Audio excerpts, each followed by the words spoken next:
Hello మామస! Star హీరోకు జోడీగా 'ఆషిక' ఇకనైనా కలిసొస్తుందా? కన్నడలో మొదటి సినిమాతోనే సూపర్ హిట్ అందుకుంది హీరోయిన్ ఆషికా రంగనాథన్. ఆ తర్వాత వరుస సినిమాలతో స్టార్ స్టేటస్ సొంతం చేసుకుంది. ఆ తర్వాత 'అమిగోస్' సినిమాతో తెలుగు తెరకు పరిచయం అయింది. నందమూరి కళ్యాణ్‌రామ్ నటించిన ఈ మూవీ ఫ్లాప్ కావడంతో అంతగా గుర్తింపు రాలేదు. కానీ కొన్ని రోజులు సైలెంట్ అయిన ఆషిక 'నాగార్జున సరసన నాసామి రంగ' సినిమాతో సూపర్ హిట్ అందుకుంది.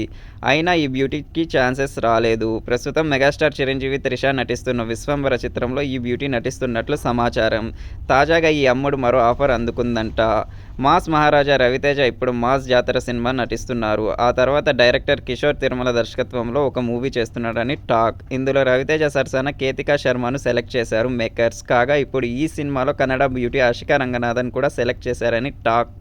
అయితే ఈ చిత్రం ఇప్పటివరకు ఎలాంటి అధికారిక ప్రకటన రాలేదు. కానీ త్వరలోనే ఈ సినిమా గురించి పూర్తి వివరాలు మేకర్స్ అనౌన్స్ చేయనున్నారంట. ఇక ఈ బ్యూటీకి తెలుగులో అంతగా గుర్తింపు రాలేదు. ఇప్పుడిప్పుడే ఛాన్స్‌లు అందుకుంటున్న ఆషికాకు రవితేజ సినిమా ఏమైనా బ్రేక్ ఇస్తుందో లేదో చూడాలి.